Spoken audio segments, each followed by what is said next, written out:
And now it is my pleasure to be sharing the story of Danielle Gormley. She is the founder of Hello Puddin, and this is an up and coming business.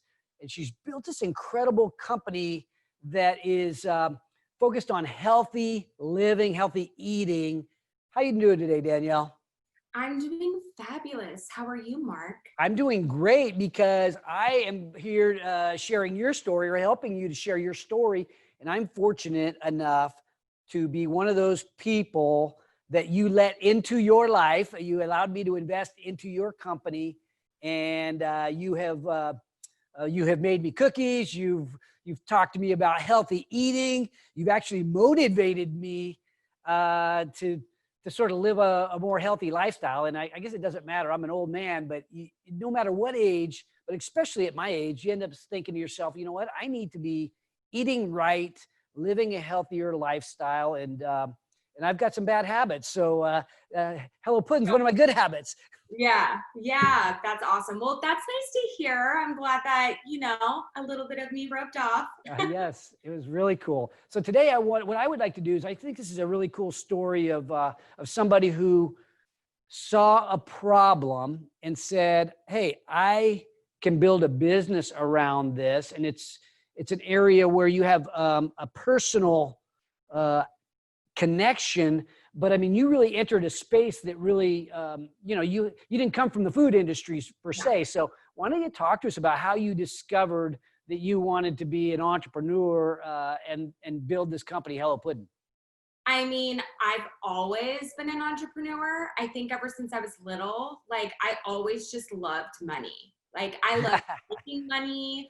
I knew money. Like I remember specifically when I was probably around 7 and I worked a lot we had a lot of acreage in Kansas, and I would go out cutting the thistle heads, and my parents would pay me per thistle head. At first it started 5 cents, and then I got like 10 bags worth, and I made my parents broke, and obviously that depreciated. But I earned this money, and we went into a store, and my parents were trying to tell me to like buy a toy, buy this, and I had money and I could buy whatever I wanted. And that was my first like kind of moment of free will as a child. Mm-hmm. And I had that because of money. So I've always been a little bit of a hustler, to where my mom used to buy pops for us. We had a blended family. My brothers would, drink up all the pops. I'd save mine and then I'd sell it to them, for like $2 a can. So it's just something that's always been in me. And so I've always really looked at problems and wanted to solve them. And, like a lot of moms do, we, go out of the working field and to raise our children. And so I did nothing but think about like, oh my gosh, what's going to be my job, especially of being out of a job for so long. And so I kind of, through my health journey and through solving my own problems, I kind of found pudding. I found this chia pudding that worked really, really well for me. Honestly, I looked for it in the marketplace to buy it for myself and I couldn't find it. And I mean, there's thousands and thousands of different Pinterest recipes out there. I knew it's something that a lot of people eat, more so overseas, but it's gaining popularity over here in the States now. But, I was shocked that nobody's really commercialized it yet. And I finally tapped on my, my husband's shoulder, one afternoon, like in 2017, I'm like, oh my gosh, this is my thing.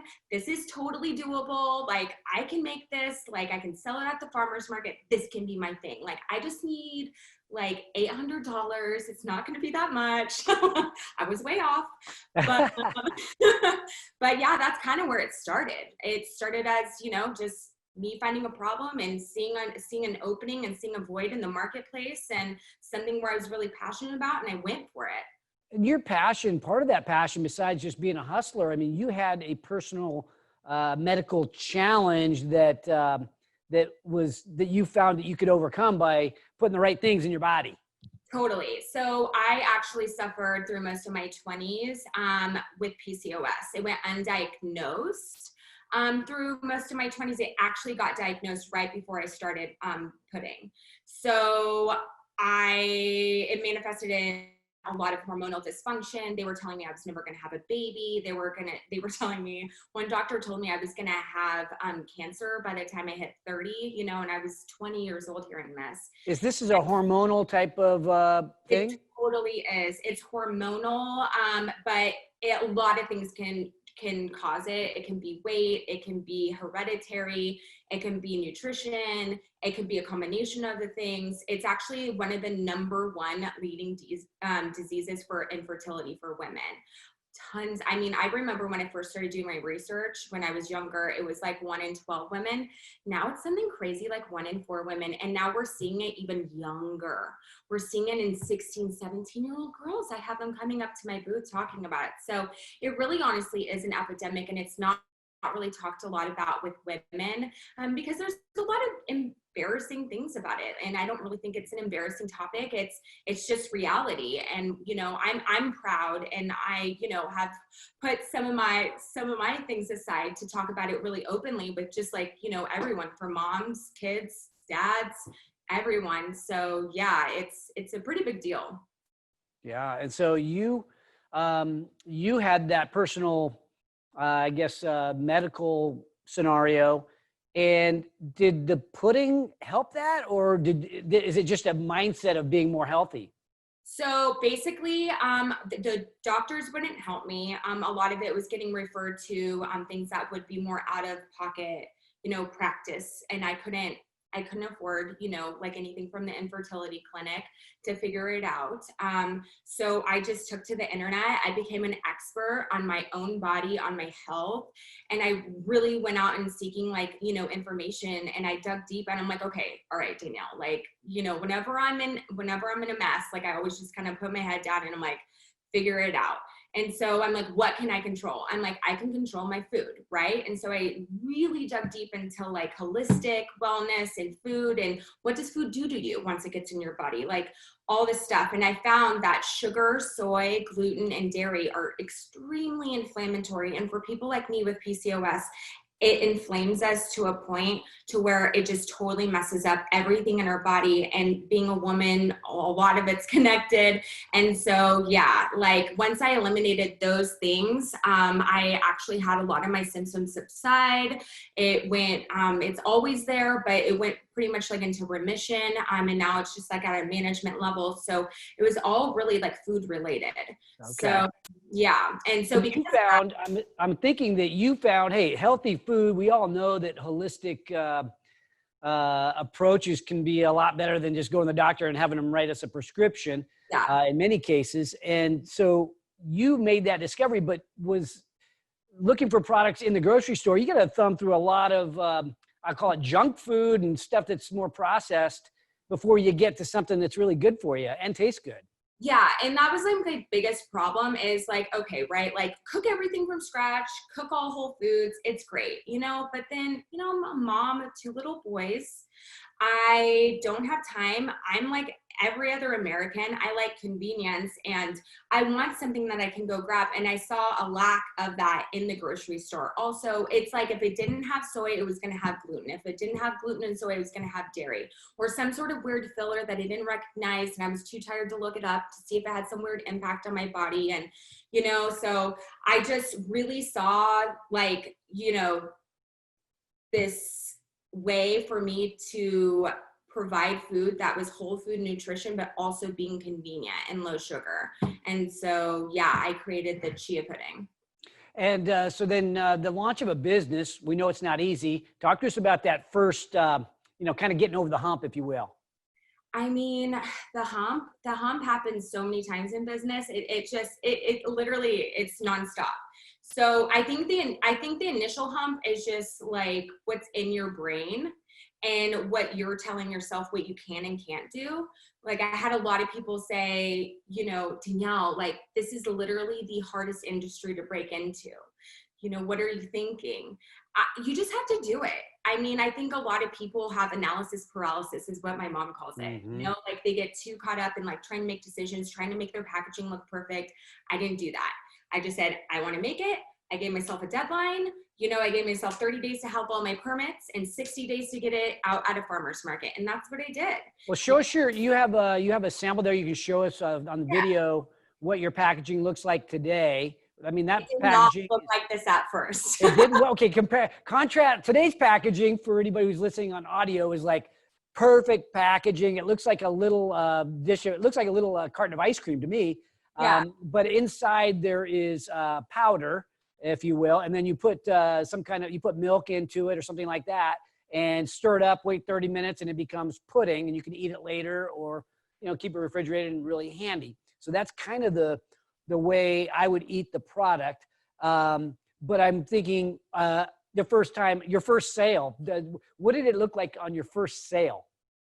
It was amazing. I mean, I was selling these in vintage soup cups, with, hand-me-down labels that I got from the label factory that I said, hey, what's your cheapest ones? They were like, we have these ones that we were going to throw away. So I bought those. I printed on them because I didn't have a lot of money. So it didn't look great. And I was selling them for $8. And my first sale, they bought it. And then the next person bought it. And then I sold out.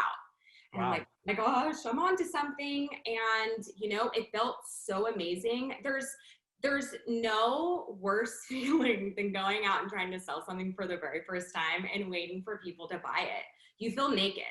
Like you're like, I don't know, is this a good idea? Is this going to be a flop? Like it means the world to you. And like, it was amazing at the farmer's market. People really rally around you at the farmer's market too. I think there's this understanding that people start and incubate their products there. So if anybody ever wants to start a food business, definitely start there because that's a really great place to get that support from people. So yeah, those farmers markets. So it's a great place to get health food, and I've picked up I've seen a lot of junk food out there too. It's got all kinds of stuff. But is that like a support system, a community? So when you show up there for the first time, the other people that have their displays are sort of like, oh, let's help out Dani and all that. 100%. It was me and my mom out there. My mom came for moral support because I was terrified. And I literally have never been a part of a group of people where I felt like I belonged more. I've never been around entrepreneurs, that was my first time. And it just runs the gamut of different people, from all over, all just trying to make a buck off of something that they've made. It's really cool. And they all help set up our tent. They all introduce themselves. It's probably the most supportive group of people ever. I've made lifelong friends from that group of people. I still talk to them. Well, now your business is expanded. You are inside grocery stores. You have business online. What's the business look like today? Today, it's definitely, I almost feel like it's my first day at the farmer's market because it's really where I'm launching into retail. So I am literally on the shelves, I think like today in Rayleigh's finally. So it's really going to be a very telling 6 months of seeing like how I'm going to perform on the shelves, especially not being able to do demos, not being able to do tastings and stuff. So it's definitely has evolved. I'm doing retail. I'm really working on my online presence as well with Amazon. Amazon's a great vehicle for CPG, especially if you're non-perishable. So I'm really working on making that efficient and optimized. And it's really kind of a new dawn for mainly food in general. We're experiencing a lot of changes right now in the industry. And so I'm rolling with it. And so, yeah, I'm pretty fortunate to where I have about 70 plus stores now and gaining it. I have a broker hired on and yeah, it's going pretty okay. Interesting. I have a couple of people I was thinking I would connect you with. I can do that after the show, but you and I spoke before, Mike Teal, the owner of Rayleigh's, was on our show, and I asked him about you on the show, and he said, yes, we have a preference for, buying local, and he's a big organic guy, so he really cares about health and nutrition and so on. And then COVID hits, and you and I were talking, and from what I've heard is grocery stores are doing fantastic right now, but the major brands that are supported by, General Foods, General Mills, whatever, Procter & Gamble, those big, trusted, well-known brands have really done well. And to be someone breaking in, it's actually a more difficult time to break in today because even though the business is doing well, it's tough to get new product placement because they're sort of just, they're doing well off the existing stuff. You know, yes, it's very hard. I have a really cool broker who kind of tells me what like other businesses and stuff are doing. So I kind of have a little bit of a window into it. I've been really fortunate because as I predicted before, I think there's this tide turning towards no sugar or low sugar. Rayleigh's is a really good, vehicle for that because they're new concept store that they're actually opening up in Truckee. Have you seen it? It's beautiful. I have all over the place, low sugar, no sugar. They're really making the nutrition facts more of like a front panel thing for like right by the prices and stuff. So I think because of the nutritional value of my food and the fact that it's no added sugar and I have it certified organic, certified gluten-free, it's hitting all those marks. I'm actually getting into stores maybe that I wouldn't have. I'm getting a little bit of a look-see more than other people. I think for other emerging brands that don't have those aspects, it's probably a little bit harder. With that being said, it's just, it all shifts. You know what I mean? It's harder to get into the bigger retailers because they're just so busy. The buyers are exhausted. The people are just trying to keep things on the shelf, you know?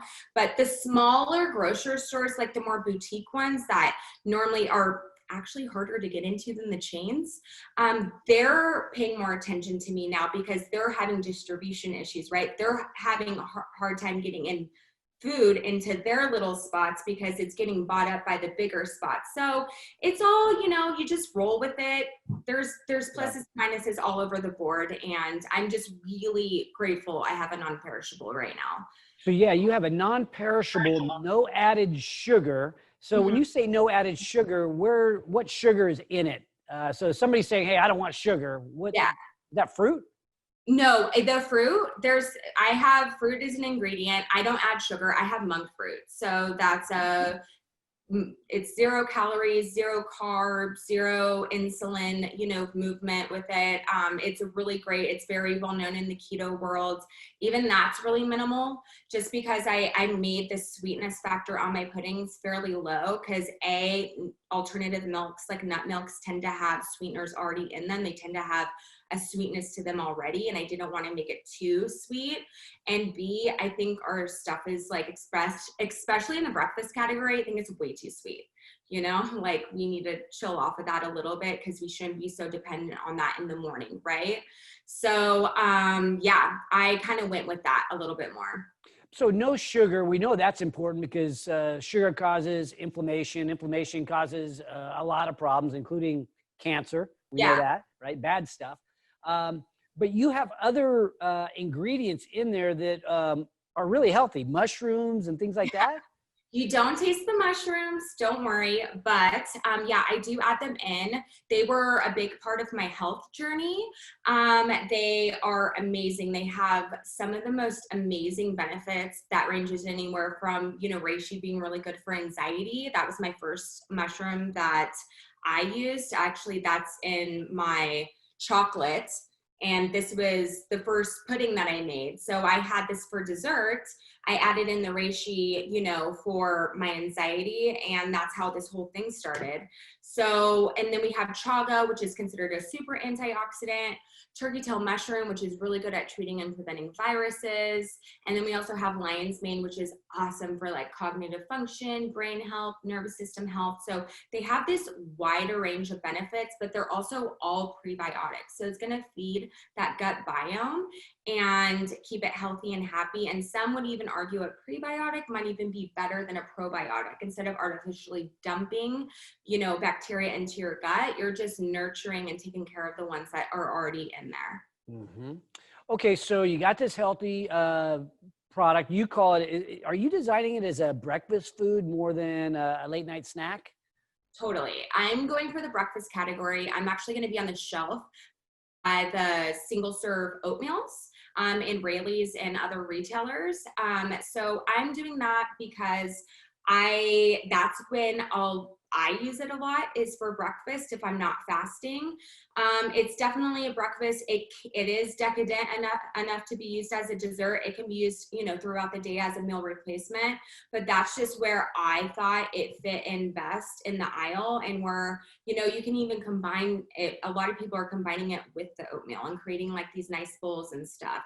So, and breakfast is honestly, it's a habit creating category, like everybody knows that cereal that you had growing up. Like you had the same thing every single morning, and that's how people are. And, for a lot of the people out there that are keto, there's been really no reason for them to walk through that aisle for a long time. There's nothing to go down that aisle.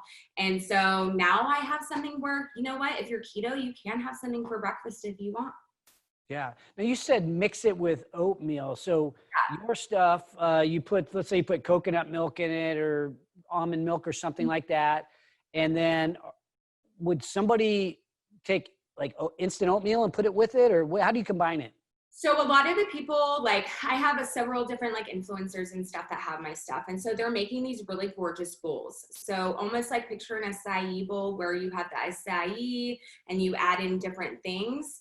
Well, this you can do, like they're doing the chia seed pudding. They're also doing the oatmeal, doing a variety of fruit, nuts, and seeds, and creating just this like large decadent bowl that you can create. You don't have to incorporate it with the oatmeal, but it's just something that some people are doing. How many calories are in a single serving? So a single serving is an entire pudding, and they range anywhere from 140 to 160 calories. Okay, and then you add, say, 30 calories of almond milk. Yeah, like that. It's really low calorie. Yeah, so, okay, so somebody who's trying to manage their weight, this is a pretty good option, because you're putting something there really healthy, but it's, it's going to fill you up because it's got the chia in it. Yeah, and chia is a superfood, right? So it has tons of omega-3s. It has great proteins with amino acids. It has just tons of calcium, magnesium, antioxidants. It's a superfood. And the cool thing about these is each one has almost like about 40% for women, around 30% for men, amount of fiber for the day in one pudding. And the cool thing about chia is when it plumps up, it has like a gel-like coating around it. I always tell people these are pretty similar to like a tapioca. It's like a thicker version of a tapioca, but way better for you. But the gel-like coating on the outside of the chia seed, it's actually really great because it takes your stomach longer for it to break down than say like an oatmeal. So your body has time to draw out that fuel from it. So it actually keeps you in a fat burning state while it's doing that. Okay. Yeah. So yeah, I like to work out. Usually around mid-morning, I'll go over to CrossFit, and you don't want to be on a totally empty stomach typically, right? Because you're not going to get as good a workout in. So have something like that. It's pretty light, but yet kind of get you through the morning. Totally. And they're fairly like light, like they're dense. Like a lot of people can just eat half of it. Some people eat a whole thing if it's like for a full meal. Some people add things to it, but overall, these are a fairly like light food. It's not like where you have like a loaf of bread where it's like sitting in your gut. You know what I mean? Like it definitely keeps you full longer, but without that heaviness. Mm-hmm. All right, let's get back to the business. So you're in the shelves, you're getting on the shelves at Rayleigh's. You're doing business online. You're utilizing influencers. I mean, walk us through maybe your marketing plan or your go-to-market strategy. Are you still in testing phase in terms of what's going to be the best avenue, or are you going to go after all of it? I mean, right now, naively, I think I'm going to go after all of it, but so far haven't been too wrong in my journey with this. I am going to I've said this since the beginning, I'm going to work all angles to the middle, right? I think that the demo in the grocery store is outdated. I think that you're only catching people who aren't working, like my product definitely appeals to moms and stay-at-home moms and stuff. But like a lot of times stay-at-home moms have their husband pick up the groceries on the way home. Like we're too busy with the kids to bring them into the grocery store. So I think demos are pretty much outdated anyway. So I really want to hit the influencer, like get a lot of like the social media marketing working, make it accessible broader with Amazon as well. But I think getting a lot of influencers utilizing it, making it, showing the textures, showing the different uses for it, showing it in their daily routine, and just kind of demoing it for me, I think would be really important for me, especially now more than ever. And in turn, I think that will make it more recognizable when it's on the shelf versus it just being on the shelf and somebody walking by and not knowing any idea who I am, where did this product come from, what is chia pudding. Maybe they've already seen it because I've already done targeting, you know, in the general area of where all my stores are going to be, and maybe they already saw it pop up on social media, and it's going to be a lot easier for them to snag one off the shelf right there than it will be to have them buy something off my website where they're having to buy 8 at a time. So I think all of those aspects together are going to make all aspects work. Does that make sense? Yeah. Well, thinking about, so we have small business people, maybe even a few investors that might see this, and we are probably wondering, you know, what's the business going to become, right? What's Hello Puddin when it's, you know, fully grown? And then also, like, what are the big obstacles that you're facing? Well, you said you're getting over all these humps, and I can relate to that as a small business person, but like, what do you see? Is there a main obstacle or two that you've got to mow down? I mean, it's always going to be money. You know, it really honestly is. Like, this is the most expensive thing to do because you have free fills, which is basically you're giving away an entire order for free. You have slotting fees, which you're just giving a portion of that away for free. You know, it's like you have to give it away a lot to get into these retailers. Like, so, and then you have to run, you know, discounts and ads and all this stuff with like your distributor and with the grocery stores. So it really cuts into your margin. I don't have a lot of wiggle room. I didn't really start this with a lot of capital. I literally started this just, you know, selling them one by one, saving the money, and then producing bigger and bigger and bigger each time, you know? It's gonna be interesting. I know that I will get to where I wanna be no matter what. But without money sooner, it might take a little bit longer, but that's okay. Like, everything happens for a reason. Investment. You're talking about mainly investment capital, right? Oh yeah. Yeah. Mm-hmm. Capital. Okay. Yeah. And so I came in as a small investor, and I think we're trying to help you put together some of the items that might be needed in terms of if you're going to go out and raise more money. But how big of a company do you want to build? I mean, is this going to be something that is a big standalone brand, or does this get scooped up by like some major legacy food brand manufacturer?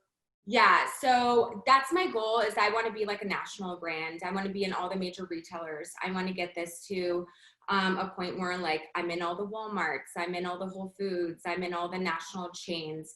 And yeah, like, once I know that I can't take it any farther, that is totally my goal, is to sell it to like a legacy brand or to another company that can take care of it and take it farther than I can. And then to also be a part of that journey would be amazing. So I could see what that process looks like as well, because I'm always learning. But yeah, that's ultimately my goal. Like, I want to build it. I want to grow it. I want to provide great food for great people. Maybe expand my, line a little bit. And then ultimately, yes, I want to sell it off. How would you expand the line? What are the most adjacent products? I mean, the most adjacent would have a ready-to-eat one. Okay. There's several other. There's a lot of ways to do this. Yeah. Are there certain? Is there anybody out there that's built a consumer brand that that maybe you look up to? We know that the person that built Spanx had kind of a she became sort of a celebrity spokesperson for her brand. Yeah. There are people like that have, women that have, really, like, you're a super mom plus you're super entrepreneur and you're building something that is really, really cool. Are there people that you look up to? They're like, oh, if we could have it, a story like that, it would be ideal. Totally. I mean, there's a couple people that I admire for different reasons. I would say number one would be, well, not at the top of my list, but I'm just saying, like, one of them is GT Dave, what he did with kombucha and creating a category. And he was way ahead of the curve. Like, he was literally selling fermented tea with weird things floating in it, and the general public looked at him like he was crazy, and he turned it into a thing. But he had the foresight of, you know, this is a health tonic, this is going to be better for you ingredients, like this is good for you, it does taste good. And there was a following for it, like underground, and it hadn't yet quite been commercialized. And what he's done with that is definitely something that I want to replicate. Gail Becker is another one, Cauliflower Foods. She did like the crust, and she has the cauliflower breaded like chicken nuggets now.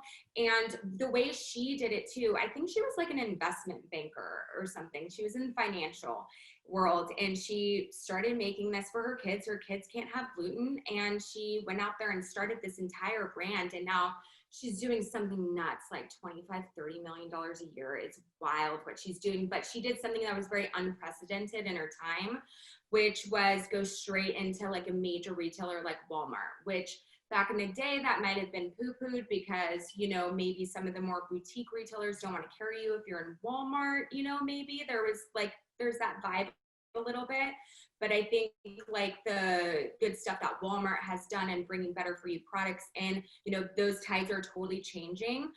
So the way she kind of just struck out and did her own thing and kind of stuck to her guns, and it really honestly paid off for her. And she's a mom of like some boys, and she's just like a total rock star. So there's like a lot of really good examples, like, you know, of amazing CPG products and founders out there. I think that's probably one of the coolest things. Like, I always tell my husband, CPG products in the food industry, it reminds me of bands, you know, and like the founders are like the lead singers. It's like really cool to see, you know, what they've created and how they back it and their stories. And there really is a story behind every single product. Like, I walk through grocery stores with my kids. I'm like, you guys look around. It's like we're in an art gallery. Like, somebody decided all of this, like from the floor to that product to that text, like everything was decided by a person. It's really cool. Yeah, yeah, that's inspiring.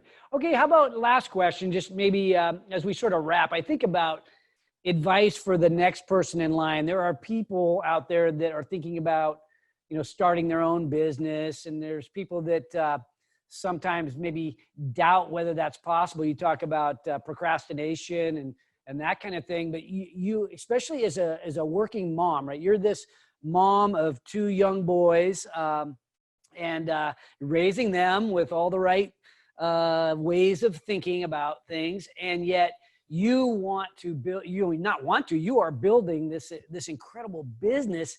And I know there's a lot of people out there that are saying that's, you know, they admire that. And so maybe just advice to those people. I mean, I think first is that you just have to do it. Like, if you're proud of your first product and the way it looks, then you waited too long. You know, sometimes you just need to like throw caution to the wind and just throw it out there, and then you figure it out as you go along. You know what I mean? Like, my first, you know, packaging looked awful, but that's fine. Like, I got better, and listen, I'm still making changes to this. It never stops. Like, it really doesn't. I love that. I'm going to steal that line. If you're proud of your first product, then you've waited too long. That is great advice for any of us. It's just, you know, it's really simple. And then another thing is, it's like, it's not like I'm frantically running around. You know what I mean? Like, there's some things where like I stress out about them and I can't make a decision on it. And I give myself time. Like, be kind to yourself and be like, you know what?